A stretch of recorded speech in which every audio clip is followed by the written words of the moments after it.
Pueden sentarse, hermanos. Gloria a Dios. El versículo 9. David se pregunta, ¿cómo?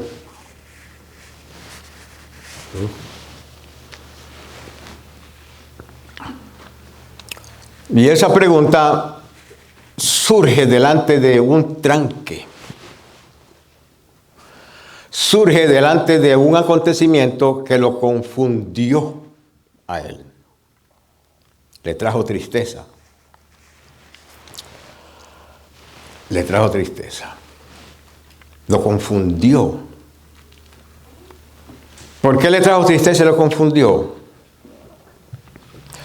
Porque todo lo que se estaba haciendo ahí era la expresión del deseo de David juntamente con el pueblo de que el arca estuviera donde debía de estar. El arca había estado lejos. Había estado en casa de un Abinadab por causa de que los filisteos se habían llevado el arca en el tiempo de Elí. Y los filisteos no pudieron sostener el arca porque Dios los atacaba cuando tenían el arca. Y ellos dijeron, vamos a deshacernos de esta arca porque vamos a perecer todo el mundo aquí. La enviaron a casa de una de las tribus de David y ahí no tenía que estar. Y ellos cometieron el error de mirar dentro del arca y Dios comenzó a matar gente. La enviaron de allí, la llevaron a casa de Abinadab.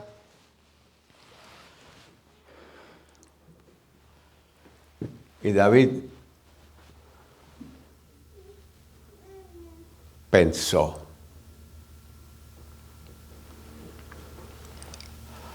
Él había conquistado una ciudad de los jebuseos.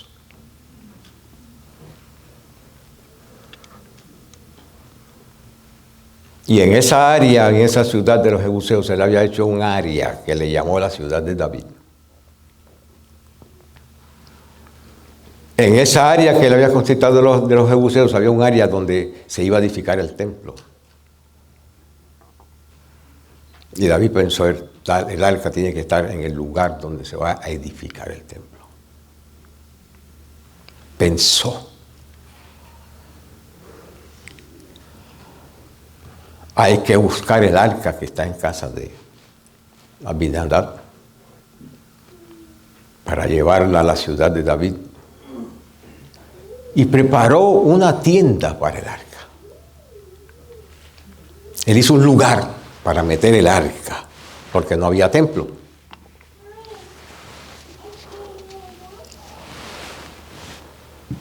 Pero él hizo un lugar, y ahí va a estar el arca. Como había estado desde el tiempo de Moisés, en una tienda. Y estaba de tienda en tienda. Pues David, como no había templo, David le hizo una tienda, un techo, una recámara. Lo tenía todo preparado en la ciudad de David, que era un lugar ahí en Jerusalén, que todavía ese lugar se llama la ciudad de David.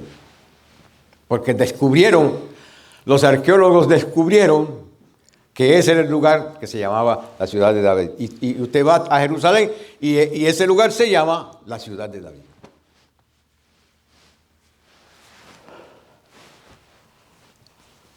Dio órdenes,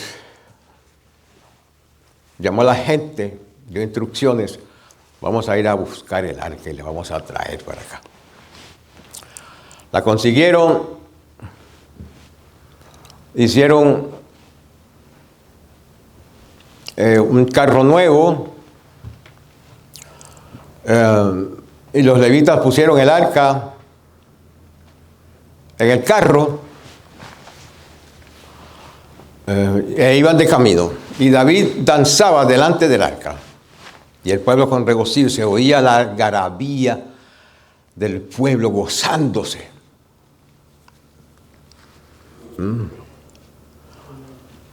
Usted sabe que hay un gozo que lo produce solamente el Espíritu Santo de Dios cuando el pueblo del Señor es consciente de la presencia del Señor, es consciente de que Dios está en control de tu vida. Ese gozo, el mundo no lo puede quitar. Nada ni nadie te lo puede quitar. Iba el pueblo con ese gozo.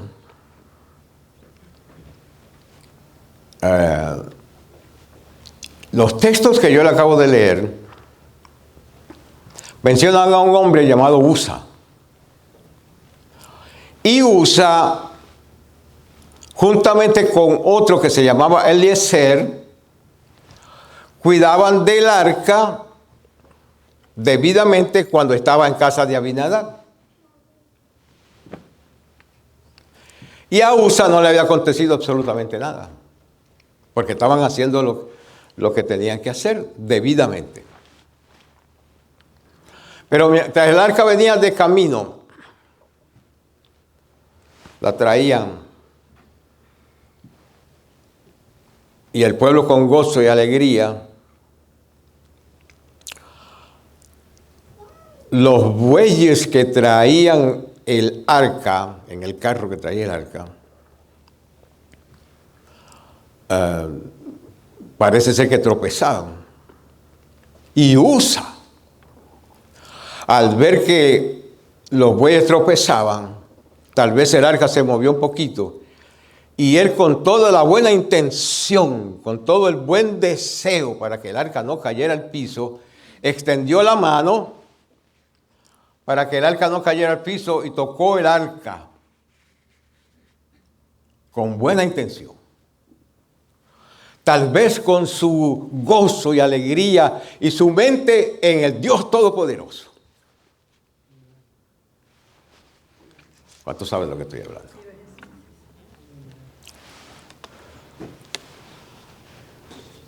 Cuando tocó el arca, Dios no tuvo otra alternativa que matarlo.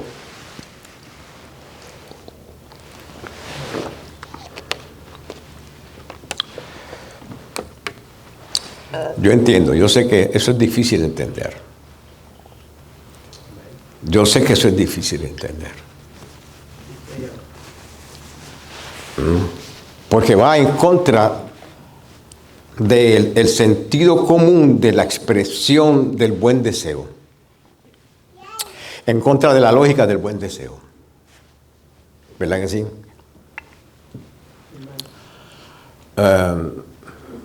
Es lo que quería, que el arca no cayera al piso.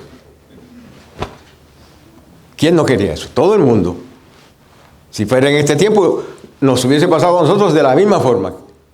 Se iba a virar el arca, caer al piso, extendemos la mano y la tocamos. Vamos a convertir en chicharrón, pero eso es lo que iba a pasar. ¿Ah? Por la dispensación. Con todo su buen deseo, su regocijo, el gozo que él sentía, y sabía que estaba haciendo algo para el Señor, y ahora pienso yo que estaba haciendo algo mejor, porque el arca se iba a caer, y él entra a hacer algo mejor, más fuerte todavía, de más contundencia. Pero Dios lo mató. Eso no es fácil de entender. La única forma de entender eso, ¿sabe cómo es? Con fe. La fe nos ayuda a entender, porque la fe nos habilita a nosotros para recibir todo lo que Dios hace. La fe nos capacita para que todo lo que Dios haga, nosotros recibirlo y decir, gloria a Dios.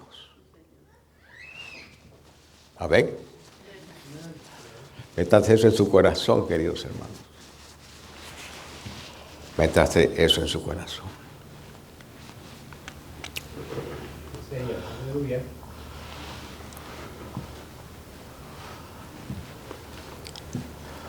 Cuando se enfermó mi pastor, se enfermó mi pastor, le dio cáncer. En una hernia que él tenía, cuando lo operaron de una hernia que le salió, a él, haciendo bautismos, le salió una hernia haciendo bautismos. Y dentro de esa hernia, más adelante, le salió un tumor canceroso que él no sabía. Si usted miraba al pastor, la mayor parte del tiempo él estaba así. Lo que hacía era aguantándose la hernia. ¿Te acuerdas o no? Así. Nadie sabe. Solamente nosotros decíamos, está aguantándose la hernia, eso es normal. En el año que se descubrió que tenía cáncer, yo decía para mí, algo está pasando con el viejo. Fuimos a la República Dominicana a hacer un trabajo. Y en la República Dominicana él se puso malo y lo llevamos a una clínica y allá el médico que lo examinó dijo, este hombre tiene una hernia, esa hernia está como una roca en los intestinos. Esa hernia que tiene ahí se ha tragado los intestinos y está como una roca. Tengo que operarlo inmediatamente. Hablé con la hermana Beatriz y le dije, hay que operarlo. Le dije, córtalo, doctor, porque no hay otra alternativa.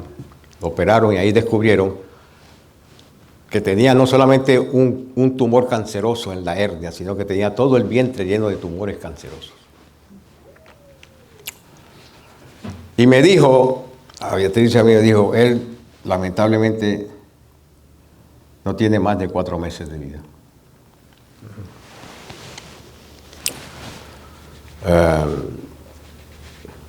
Solo Dios sabe lo que hizo a mí cuando yo oí eso. Imagínense a Beatriz. Y yo preguntaba, yo decía, dentro de mí no se lo exterioricé y se lo dije a nadie, pero pensaba, hombre que está joven, un ministerio fructífero, de tanta bendición en tantos lugares.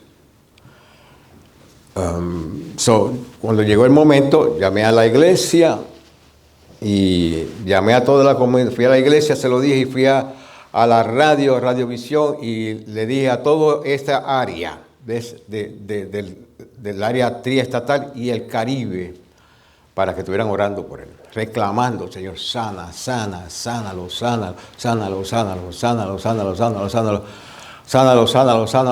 Pasó un mes en el hospital en Wayne.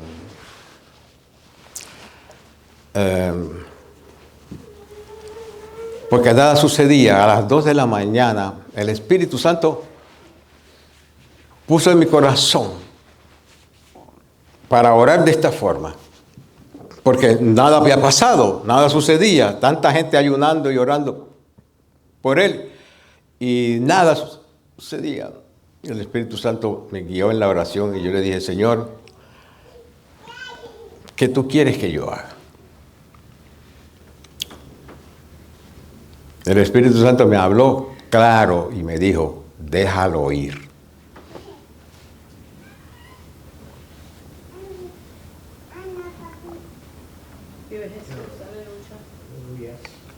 Me tuvo que ayudar para yo tomar la decisión de dejarlo ir. Yo lo iba a dejar ir, pero yo sabía que el Espíritu Santo me estaba hablando. Y ahí a las 2 de la mañana, en esa oración, batalla, le dije al Señor, Señor, está en tus manos, dispón de él como tú quieras. A las 7 de la noche ese mismo día se fue con el Señor. Uno se pregunta, ¿por qué no hay otra forma de resolver esto? No hay una mejor forma en que esto se pueda resolver.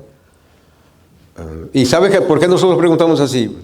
Porque tal vez la decisión de Dios o lo que Dios ha establecido, lo que Dios ha implementado dentro de su plan, tal vez es contrario a lo que nosotros queremos, deseamos, anhelamos, buscamos, hacemos.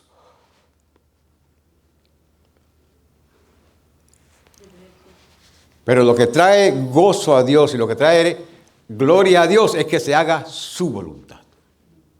Porque Dios todo lo que hace tiene un propósito. Dios todo lo que permite tiene un propósito.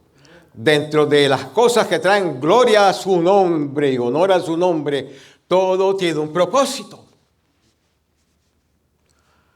Y el propósito no es porque yo lo entiendo, el propósito es porque Dios tiene un propósito en todos. Lo entienda yo o no lo entienda.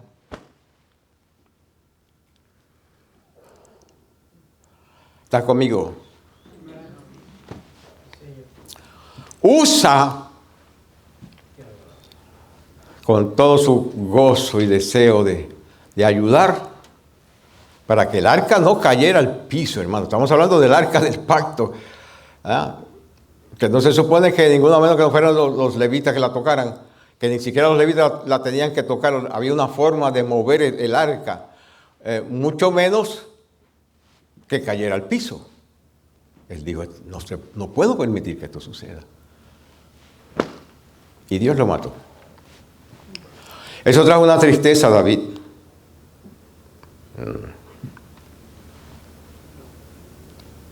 Y David, que anhelaba que el arca estuviera allá en la ciudad de David, se hace la pregunta, ¿cómo, después de haber visto eso, después de haber visto la voluntad de Dios manifestada y el poder de Dios manifestado, un servidor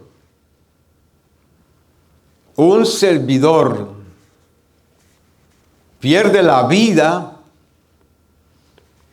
por servir? Él se pregunta, entonces, ¿cómo voy a traerla? Se trancó el asunto.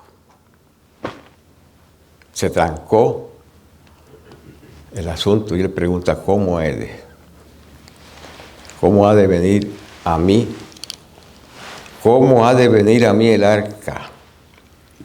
Cambiemos ese ¿cómo ha de venir a mí el arca? Y digamos, ¿cómo ha de venir a mí la presencia de Dios? ¿Cómo ha de venir a mí la voluntad de Dios? Porque lo que nos trae a nosotros victoria y que nos trae a nosotros verdaderamente gozo eterno, y que lo que nos debe traer a nosotros satisfacción es que la presencia de Dios se manifieste en nosotros y que la voluntad de Dios se haga en nosotros y con nosotros.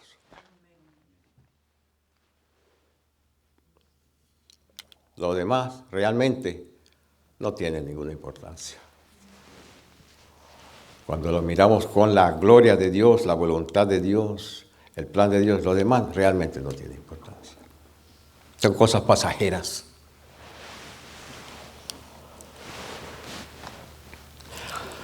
Ahora bien, yo personalmente cuando oigo la frase que David pregunta, ¿cómo? Ese cómo lo que hace es que ayuda a David a descubrir cómo ha de venir. Al él preguntarse, lo que sale a la luz es no cómo, sino qué tienes que hacer para que la presencia venga a ti. Y al descubrir qué tienes que hacer y lo haces, entonces vas a saber cómo. ¿Están conmigo, hermanos? Quédense conmigo, por favor. Ayúdenme.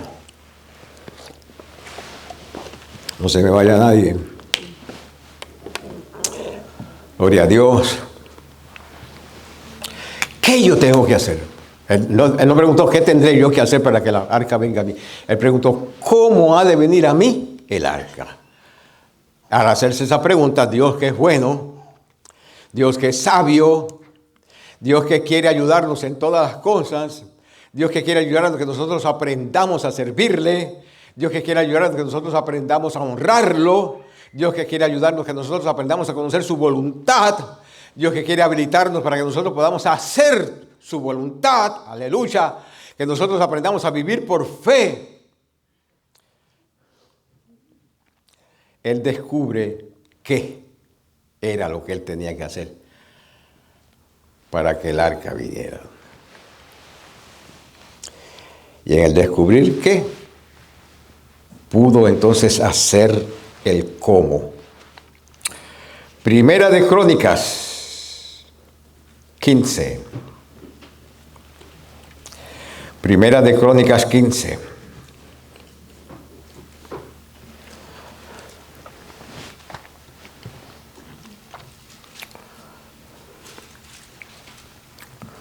Gloria a Dios.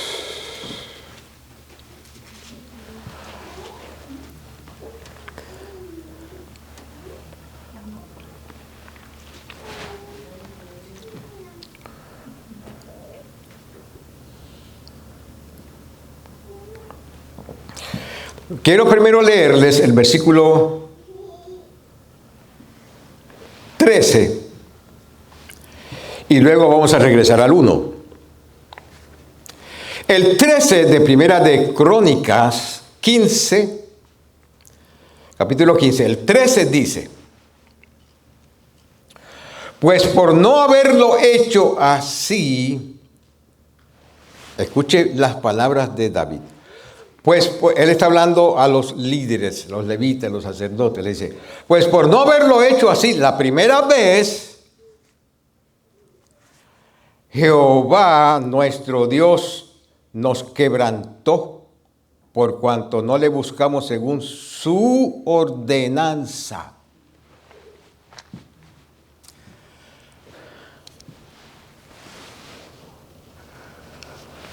Hermanos, Dios está comprometido con su palabra. No con la mía, pero con la de él sí. Comprometido, es un compromiso de Dios. Que su palabra no va a caer al piso. Que su palabra no vuelve a ser vacía.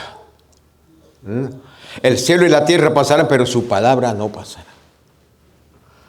¿Qué tenemos nosotros para conocer la voluntad de Dios? La palabra. ¿Qué tenemos nosotros para conocer cómo Dios piensa? La palabra. ¿Qué tenemos nosotros para saber qué es lo que Él quiere con nosotros? La palabra. ¿Qué es lo que nosotros tenemos para saber por dónde quiere que caminemos? La palabra. ¿Qué tenemos nosotros para saber nosotros cómo Él quiere que caminemos? La palabra. ¿Qué tenemos nosotros para saber qué Él quiere que hagamos para honrarlo? La palabra. Su compromiso es con la palabra. Entonces David le dice a los encargados y le dice, por no haberlo hecho así la primera vez, Jehová nos quebrantó. Y dice nos quebrantó porque aunque el que murió fue Usa, pero ese juicio fue un juicio contra todo el pueblo. Usa pagó, pero era una precaución para todo el pueblo. Era en inglés dice un warning para todo el pueblo. Las cosas hay que hacerlas como yo he ordenado. Usa pagó. Usa pagó. Y en ese contexto específico, al él dar su vida, era un tipo de Cristo.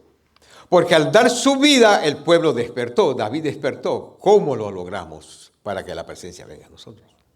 Uno pagó para despertar a los demás. Cristo pagó por nosotros para que todos nosotros podamos llegarnos a Dios. Dios nos quebrantó por cuanto no le buscamos según su ordenanza. Regresemos al versículo 1. Hizo David también casas para sí en la ciudad de David y arregló un lugar para el arca de Dios y se levantó una tienda para el arca.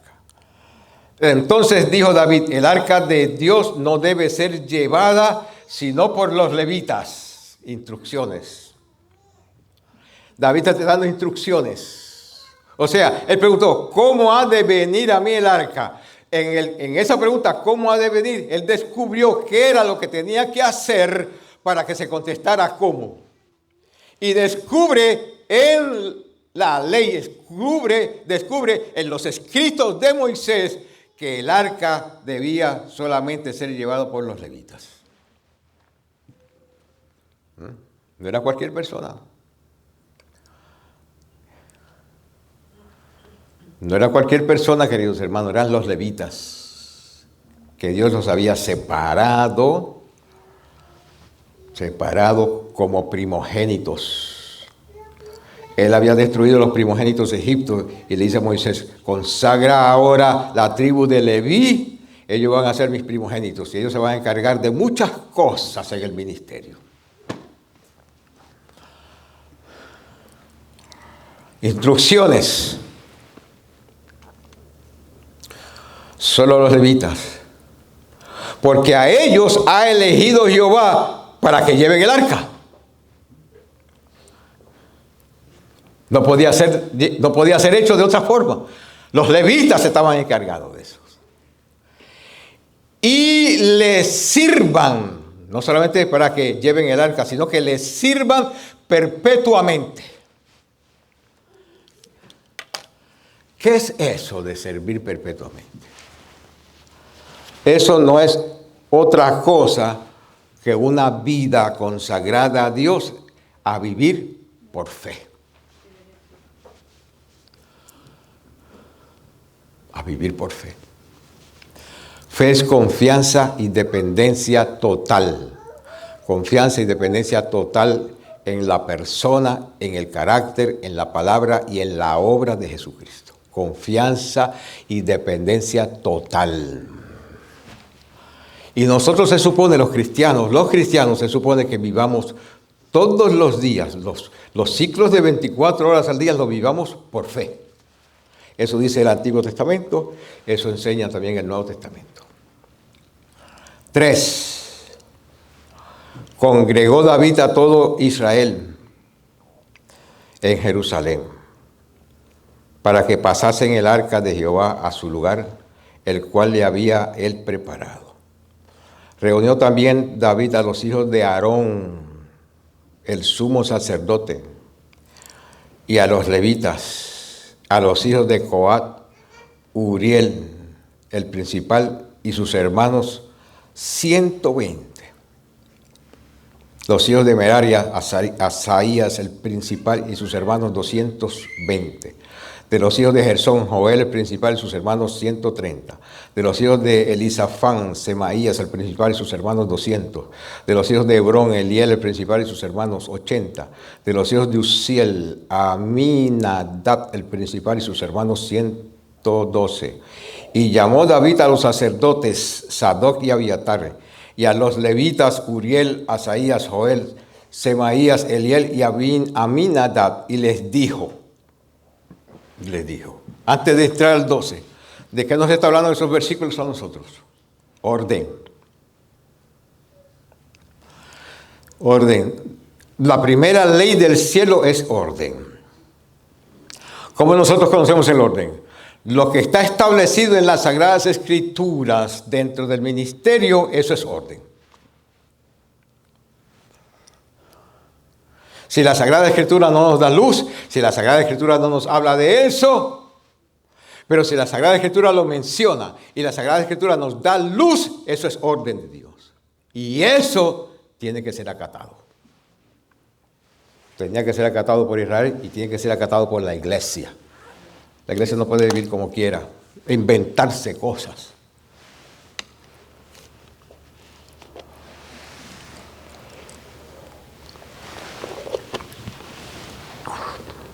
Dios es Dios de orden.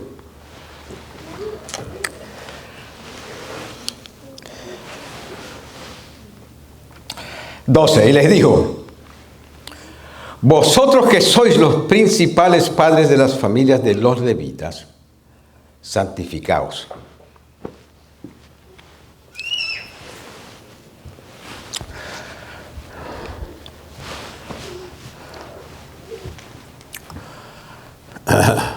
Santificaos. ¿Qué quiere decir santificaos? Hermano, el concepto de santificación en la Sagrada Escritura no ha cambiado. Sigue siendo el mismo.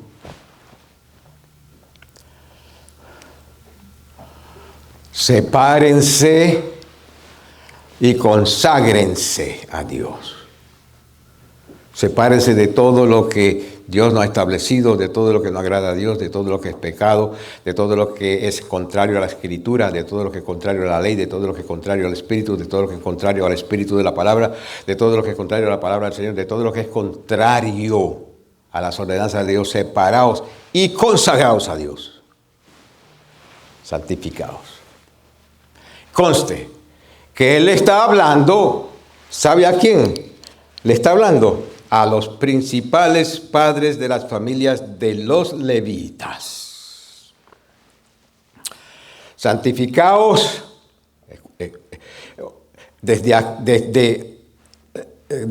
que comenzamos, estamos descubriendo qué es lo que David tenía que hacer para saber cómo hacerlo. En eso estamos. Lo que hemos estado mencionando es precisamente qué es lo que él tenía que hacer para poder descubrir cómo. Santificaos vosotros y vuestros hermanos y pasar el arca de Jehová Dios de Israel al lugar que le he preparado. La presencia de Dios no está en ningún lugar que la sangre de Cristo no haya pasado. La presencia de Dios no está en ningún corazón que la sangre de Cristo no haya pasado.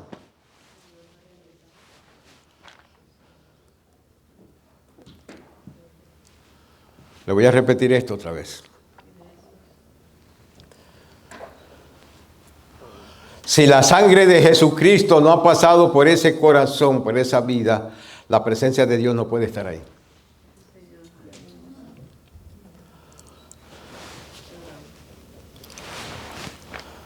Por eso se nos dice a nosotros, la iglesia, que ya aceptamos a Cristo como Salvador, nuestros pecados fueron perdonados y ya somos iglesia. Entonces se nos dice más adelante el apóstol Juan, escribiéndole a la iglesia: si alguno ha pecado, abogado tenemos para con el Padre, a Jesucristo el justo, y su sangre nos limpia de todo pecado. Si alguno entre vosotros ha pecado, arrepiéntase del pecado y la sangre de Cristo lo va a limpiar. Hermanos, esas cosas no cambian. Porque si esas cosas cambiaran, entonces quiere decir que el ser humano puede cambiar a Dios, la mente de Dios. Bueno, Padre del cielo y de la gloria. Ok. El lugar que Él le ha preparado. ¿Cuál es el lugar que se ha preparado para la presencia de Dios? Mi espíritu. Tu espíritu. El espíritu tuyo ha sido preparado para que el Espíritu Santo venga a morar dentro de ti.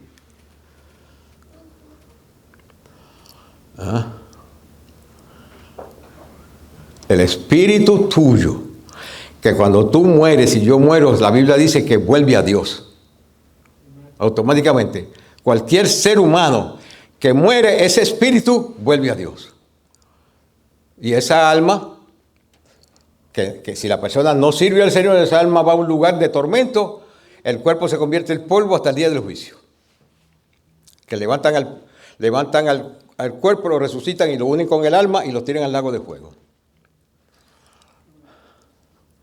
Si somos nosotros los cristianos, el espíritu vuelve a Dios, pero se lleva el alma. Se lleva el alma. Y el cuerpo espera hasta la resurrección. Ya sea la resurrección de nosotros los cristianos, cuando suene la trompeta, que nuestro cuerpo, los muertos de Cristo resucitarán primero y luego nosotros vamos a ser transformados. Entonces somos completos, espíritu, alma y cuerpo en la presencia del Señor. Pero ¿de dónde viene eso? De lo que ocurre en nuestro espíritu. El Espíritu Santo viene a morar en el espíritu de cada creyente cuando esa persona acepta a Cristo como Salvador. Aleluya. El Evangelio de Juan, capítulo 1, versículo 12, dice que los que creen en su nombre, que los reciben como Salvador, se les da el derecho de ser hechos hijos de Dios.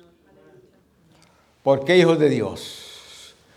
Porque esa nueva criatura de ese ser humano que acaba de salir de la esclavitud del pecado, es una nueva criatura ahora libre de la esclavitud del pecado y de la autoridad de esa alma, de esa naturaleza humana caída, y ese espíritu viene a ser morada del Espíritu Santo, su Hijo de Dios. Eso es algo que solamente Dios lo hace. Esa es una de las razones por las cuales se llama Hijo de Dios, porque solamente Dios puede hacer eso.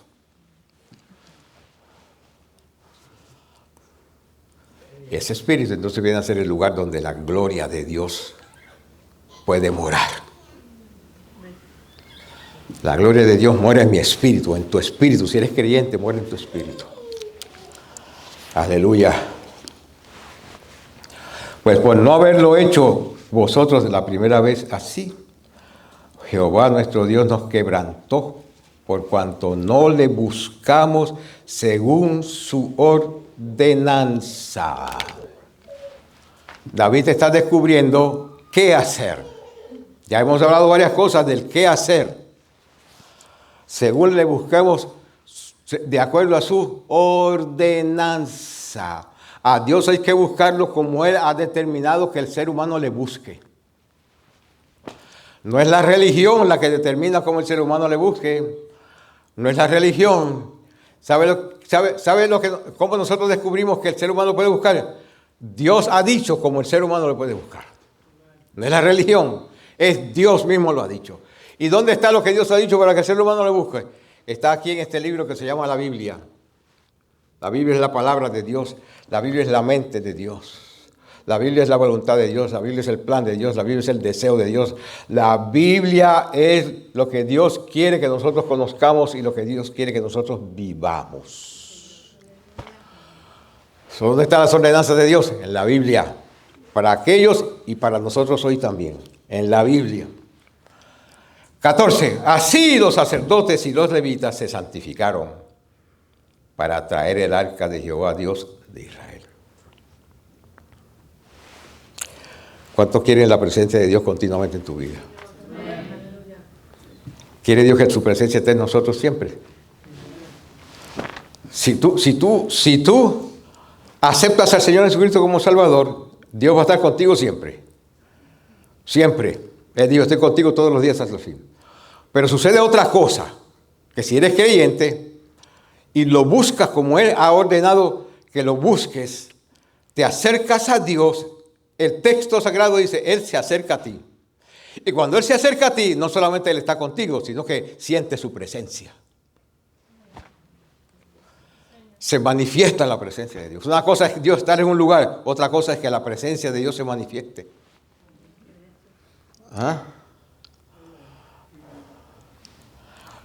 Los sacerdotes y levitas se santificaron para traer el arca de Jehová. Y los hijos de los levitas trajeron el arca de Dios, puesta, escuchen bien, puesta sobre sus hombros en las barras. ¿Cómo lo hicieron la primera vez? Hicieron un carro nuevo y la pusieron en un carro. Hicieron un Rolls Royce de aquel tiempo y pusieron el arca en un Rolls Royce. Lo mejor que tenían, lo mejor que podían hacer. Y la pusieron en el Rolls Royce. Y pusieron a uno a velar por el arca que estaba en el Rolls Royce. A velarla, cuidarla. Lo mejor que tenían. Pero Dios había dado una ordenanza. Era un carro de madera, yo estoy diciendo de un Rolls Royce, pero era un carro de madera nueva. Nueva. Era lo mejor que tenían.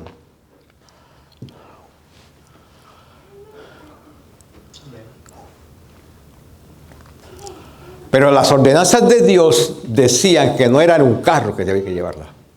Era sobre los hombros de los levitas y los sacerdotes. Pues el arca, Dios la mandó a hacer que le hicieran 4 anillos. Y por esos anillos metían una barra de madera cubiertas de oro para que los sacerdotes pudieran, 4 sacerdotes, 2 adelante y 2 atrás, pudieran meter su hombro debajo de la vara y cargar el arca del pacto. No era un carro nuevo. Era sobre los hombros de los que Dios había separado para que lo hicieran. Sobre los hombros de los que Dios había consagrado para que lo hicieran. Los hombros de los sacerdotes que tenían que consagrarse para hacer eso. Los hombros de los sacerdotes que no podían entrar a hacer eso sin primero hacer sacrificio para hacer eso.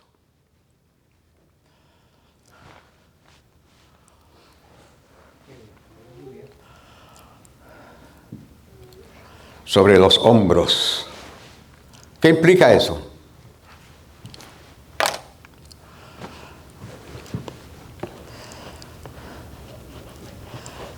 ¿De quién es la responsabilidad?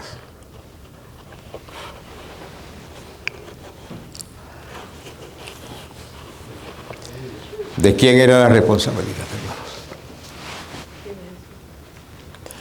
¿A quién Dios había designado para que hicieran eso? Entonces, ¿de quién era la responsabilidad?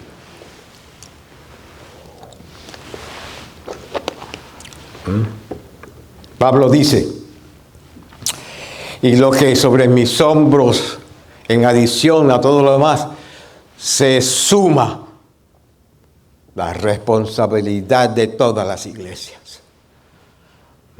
¿Por qué él? Porque él fue llamado como apóstol a los gentiles. La responsabilidad de las iglesias gentiles estaban sobre los hombros de Pablo. ¿Él tenía ayudantes? Sí, él buscó ayudantes. ¿No? ¿Él les delegó a los ayudantes? Sí, les delegó a los ayudantes. Pero usted nota en los escritos de Pablo las instrucciones que Pablo le da a algunos de esos líderes. Como dice a Tito, por eso te dejé en Creta, para que corrigieses, establecieses y corrigieses.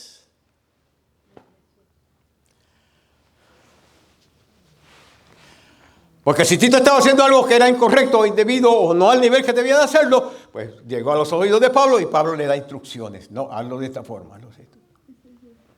¿Por qué? Porque la carga estaba sobre los hombros de Pablo. ¿De quién es la responsabilidad de llevar el arca? De los levitas. Por eso llevarla sobre sus hombros. Porque el Señor Jesucristo, que le dieron la responsabilidad de hacer redención por la raza humana y de restaurar la raza humana, Él no le entregó esa responsabilidad a nadie. El Hijo de Hombre no tiene ni siquiera dónde recostar su cabeza, pero voy a ir a la cruz. Si es posible, Padre, que pase de mí esta copa, pero que no se haga como yo quiero, hazlo como tú, porque yo voy a cumplir con la responsabilidad que tú me diste.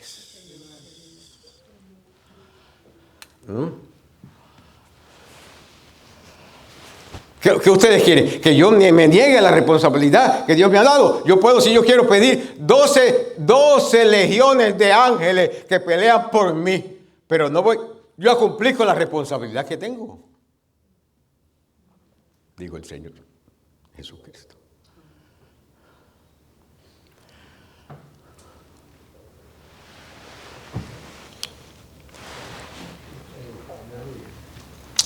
Hello. Gloria a Dios, gloria a Dios, gloria a Dios, gloria a Dios, gloria a Dios, aleluya. Santo, santo, santo, santo, santo, santo, santo, santo, santo, aleluya. Pueden alabar al Señor. Gloria a Dios. Sobre sus hombros, en las barras, como lo había mandado Moisés. ¿Y cómo era que Moisés lo había mandado? Conforme a la palabra de Jehová. Lo que Moisés dio fue lo que Dios le dio a Moisés, y Moisés se lo dio a esos líderes. A Aarón primero y después a esos líderes. Eso independientemente de la dimensión donde había llegado, eso había venido de Dios. Estamos descubriendo que, estamos descubriendo que, para que el qué nos ayude a cómo. Asimismo dijo David a los principales de los levitas que designasen de sus hermanos cantores. Alabado sea el Señor. Con instrumentos de música, salterios, arpas, címbalos, que resonasen alzasen la voz con alegría. Por eso que nosotros cantamos coritos con alegría. Los primeros coritos que nosotros cantamos tienen dos dimensiones. Uno es para despertarnos. Aleluya. Y una vez que nos despertamos, el otro es para ascender fuego. Para que todo nuestro ser, espíritu, alma, cuerpo, mente, se involucre en lo que estamos diciendo con música. Y después que hacemos eso, vamos a buscar la forma de que nuestra alma completa y nuestros sentidos e instintos se acerquen a lo que está saliendo de nuestro espíritu para darle gloria al Señor.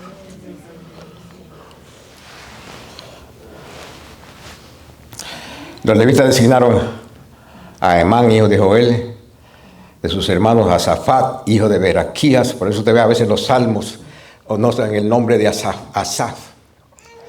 De los hijos de Merari, de sus hermanos de Etán, hijo de Cusaías, y con ellos a sus hermanos. Del segundo orden, hasta en esto vemos nosotros el orden de Dios. Dios había designado a unos para hacer una cosa y otros que venían de ellos venían a hacer el segundo orden. Por eso, cuando vemos el Nuevo Testamento y oímos hablar de Zacarías, dice especialmente Lucas, según el orden, está hablando del orden que había establecido en el cual los sacerdotes iban a ejercer su ministerio. Ninguno podía violar el orden del otro, porque estaba establecido que se hiciera así. ¿Por qué? Porque esas son las cosas que traen gloria al Señor. Inclusive, llamaron a uno llamado Obed-Edom. Gloria a Dios. ¿Y quién era Obed-Edom? Obed-Edom era aquel que cuando murió Usa, que Dios mató a Usa, David dio órdenes a los levitas: lleven el arca a casa de Obed-Edom, con instrucciones. Es acá. Con instrucciones. Y el arca fue a la casa de Obed-Edom con instrucciones. Pero aquí vemos a Obed-Edom, porque Obed-Edom cumplió las instrucciones. Por eso no fue muerto, por eso no lo mataron, porque cumplió las instrucciones. No solamente cumplió las instrucciones, los textos de segunda de Samuel que nosotros leímos, hay un texto que dice que Dios bendijo a Obed-Edom y a toda su casa. ¿Por qué lo bendijo? Porque la gloria de Dios estaba allí, la presencia de Dios estaba allí. Y Obed-Edom cumplió con las ordenanzas que se le había dado para cuidar del arca y la presencia de Dios que estaba allí. ¿Cuál fue el resultado de eso? La bendición de Dios vino sobre él y sobre toda su casa.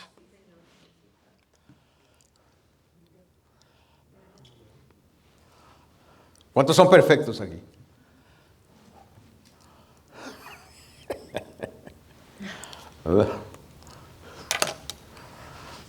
Solamente hay uno.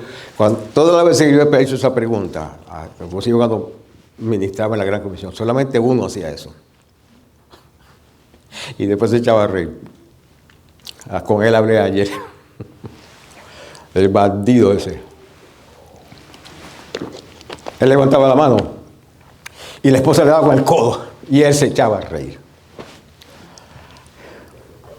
¿Estaba siendo irrespetuoso al Señor? No, hermanos. Su temperamento, la forma de ser. pero ama a Dios. Con eso perfecto, ya levantaba.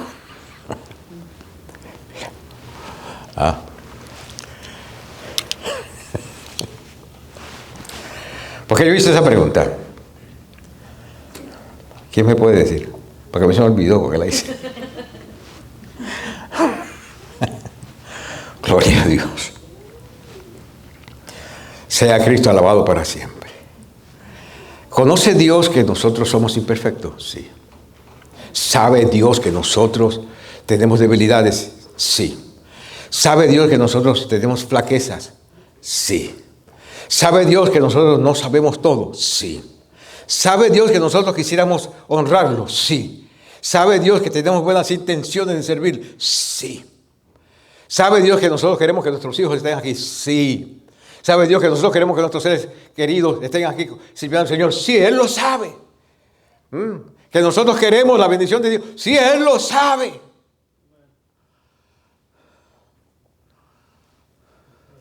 Eso no está ajeno de Dios.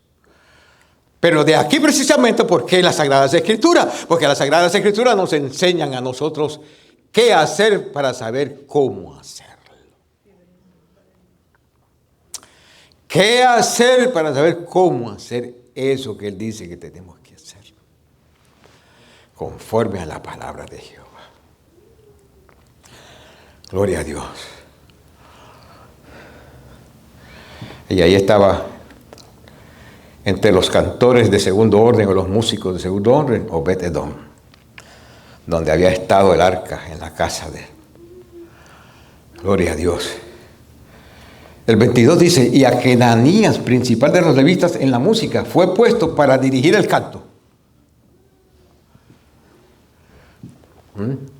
¿Puede todo el mundo dirigir el canto? No, queridos hermanos, no puede todo el mundo dirigir el canto, porque el Salmo 33 y el Salmo 47 nos dan instrucciones de cómo deben ser los cánticos.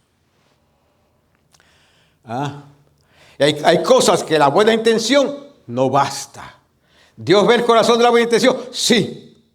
Pero Dios pide algo más de la buena intención. Él quiere una preparación. Por eso, ahí en las crónicas del versículo capítulo 15 hasta el capítulo 21, nosotros encontramos de lo que hizo David en relación al culto que él estableció. Que nos sirve a nosotros de instrucciones, de guianza. Gloria a Dios. ¿Puede todo el mundo cantar? Bueno, hay algunos que cantan como ruiseñores, otros cantan como sapos. En el Señor, ¿puede el que canta como sapo aprender a cantar como un ruiseñor? Sí. Sí. Hay una jovencita, todavía le llamo jovencita porque está viva, a veces la veo. Yo canté una canción, recién convertido, poco tiempo convertido, canté una canción que se llama Vida Eternal. Qué triste sería que en la tierra y que el anticristo con su falsedad la canté. 2 veces la llegué a cantar y ella me pidió que se la escribiera para ella cantarla. Se la escribí y la cantó. Padre del cielo y de la gloria. La mató esa canción. Pero después sigo cantando y todas las canciones que cantaba las mataba, esas canciones. Pero, escuche bien, hermano, escuche bien donde entra en juego cuando nosotros funcionamos con la mente del Señor. Su papá era un hombre de visión. No era pastor, pero tenía una visión. Y él se dio cuenta de que ella tenía voz, aunque cantaba como un sapo, feísimo, y no tenía oído, dañaba las canciones. Él la mandó a la escuela. Ustedes quisieran oír la voz de esa muchacha hoy. Irene la conoce. Ella se llama Katy Rodríguez. Katy, se llamaba Katy Rodríguez, hoy se llama, tiene el apellido del esposo, Katy. Si ustedes oyeran la voz de esa muchacha, dice, wow. ¿Por qué? Porque el papá la envió a la escuela para sacar ese diamante que estaba escondido ahí. Y los expertos comenzaron a trabajar con ella y sacaron ese diamante. Fíjate, convirtieron ese cántico de sapo feo a un ruiseñor precioso. ¿Puede todo el mundo cantar como ruiseñor? Tal vez no es necesario que llegue a ruiseñor, pero si tiene oído y puede escuchar el acorde y puede sujetarse a un ritmo, al tiempo, eso es suficiente lo que yo necesito. No necesito más. Bueno, aparte de la consagración, las otras ordenanzas. Pero yo lo que necesito es eso, que usted pueda tener oído, oiga el acorde y pueda seguir el tempo. Eso es todo lo que yo necesito. Si usted está dispuesto con eso, eso es suficiente. Desde el punto de vista musical, desde el punto de vista espiritual hay otras cosas que hay que hacer, pero ¿cuándo han entendido lo que estoy diciendo? Bueno, eso utilizó David para hacer el culto en Israel de los cantores y de los músicos de tal magnitud que había un coro de más de 200 y pico de personas y cantores y ujieres y porteros y para hacer el culto del Señor, miles de personas que lo hacían por orden. Lo hacían por orden. Así mismo dijo David a los principales levitas de que se asignaran a sus hermanos los cantores con instrumentos de música, los salterios de arpa, símbolos, gloria a Dios. Yo quiero llegar a un texto. El 22 le dije que Ananías era entendido en dirigir los cánticos. Gloria a Dios. Versículo 26.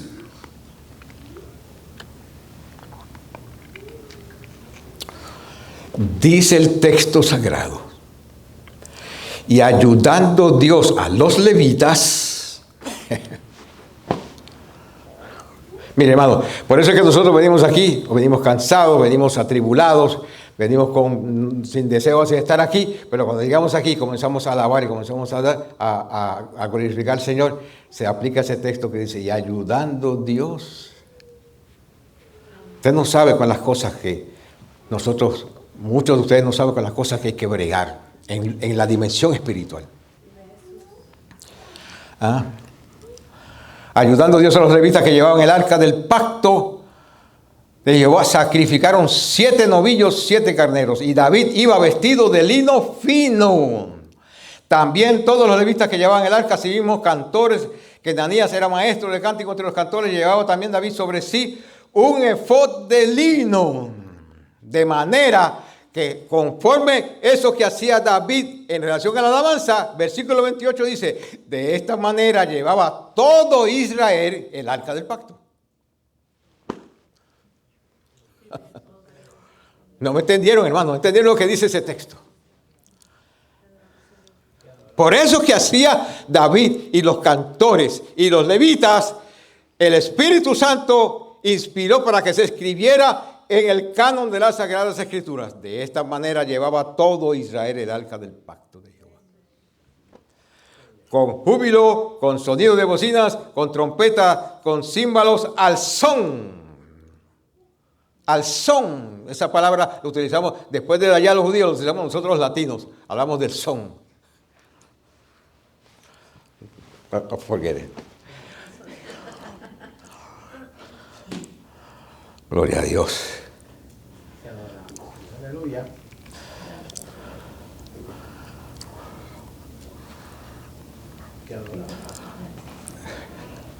Voy a terminar con esto.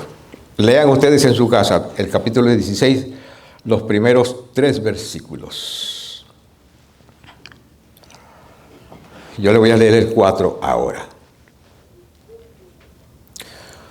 Y puso delante del arca de Jehová ministros de los levitas.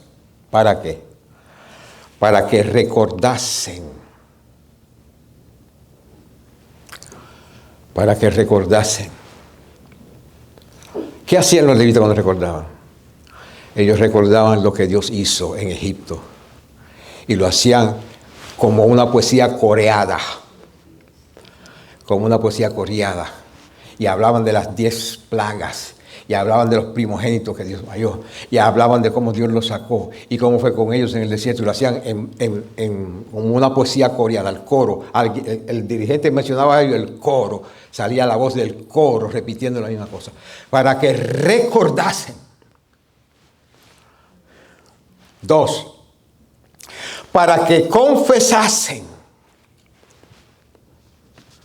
Y ellos confesaban su desobediencia, confesaban lo que hicieron mal. Ahí en la presencia de Dios lo confesaban delante del pueblo y delante del Dios Todopoderoso. Y para que lo hacen a Jehová, para que alabasen, para que cantaran, para que expresaran alabanzas al Señor de diferentes formas, al Dios de Israel. ¿Cómo se logró eso? ¿Cómo se logró eso? ¿Cómo se logró ese orden de ese culto, esa dimensión de ese culto? Esas especificaciones, esas expresiones, ¿cómo se lograron? Porque David preguntó cómo. Y cuando preguntó cómo, descubrió qué era lo que tenía que hacer, que le iba a resolver el cómo.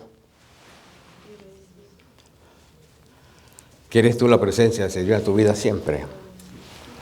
¿Quieres tú disfrutar de la presencia del Señor en tu casa? ¿Quieres tú disfrutar de la presencia del Señor y crecer en esa manifestación de la presencia del Señor siempre? ¿Quieres eso? Investiga qué tienes que hacer. Pregunta qué es lo que tú tienes que hacer. Y si lo haces con deseos, con anhelos, si lo haces porque verdaderamente quieres saber qué tienes que hacer para disfrutar de la presencia del Señor, el Espíritu Santo te está esperando, porque tiene la información que tú necesitas. ¿Ah? Él tiene la información que tú necesitas. Y no solamente tiene la información, te va a ayudar. Te va a ayudar. Gloria a Dios. Esto ya que yo acabo de decirles, juntamente con lo que hablamos la semana pasada, sobre el reto mayor que tienen los cristianos, es la otra parte del reto que los cristianos tenemos en este tiempo. Porque no podemos simplemente señalar una parte y darse, tenemos que hacer la otra parte. Porque lo que estamos buscando es precisamente que separarnos y consagrarnos. No separarnos solamente, separarnos y consagrarnos. Para que podamos crecer en la relación con Dios y que Dios cumpla en nosotros su plan. Y que nosotros experimentemos lo que Él quiere con cada uno de nosotros. En la vida personal, en la vida de tu familia. Te voy a decir algo y termino. Los que están orando por sus hijos, no están orando por sus hijos para que regresen. No te canses, no te canses. Confiesa en la presencia del Señor, confiesa lo que ya tú les has dicho al Señor. Si tú se los entregaste a Dios cuando nacieron, confiésale al Padre y dile: Padre, yo te entregué a ti mi hija o mi hijo. Ellos llegaron a la edad de poder darte la espalda porque son adultos. Pero él o ella son tuyos, porque yo te los entregué. Y tu palabra dice que tú salvarás mis hijos. Tu palabra dice que todo lo que pidiera al Padre en el nombre de Jesucristo, tú lo ibas a hacer. Tu palabra dice que tu oído está atento a mi oración. ¿Ah? Háblale al Señor, háblale conforme a la Escritura. A Dios le gusta que tú le recuerdes la palabra. Eso va a impartir fe a tu corazón. Háblalo. No te aflijas. Yo sé que es difícil no afligirte pensando. O estás pensando con tus hijos que no están aquí. Pero no dejes que la aflicción te estrese. No dejes que la aflicción te impida gozarte en la presencia del Señor. O te impida tú recibir la bendición de Dios o lo que Dios tiene para ti. No lo permitas bajo ninguna circunstancia, porque si lo permites, ganó el enemigo.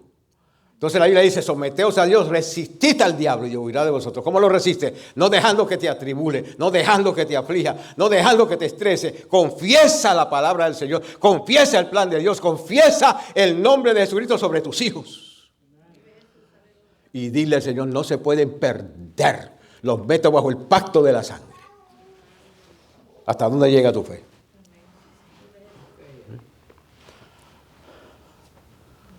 Dios honra la fe, siempre la ha honrado. Ten fe, honra la fe, mete a tus hijos bajo el pacto de la sangre. No es cualquier sangre, es la sangre del nuevo pacto. Mételo a tus hijos. Confiesa eso, que él está bajo el pacto de la sangre. Y en tu oración, por eso se lo dice, el Señor está bajo el pacto de la sangre.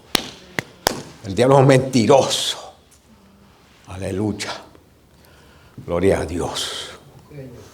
Ay, santo, aleluya.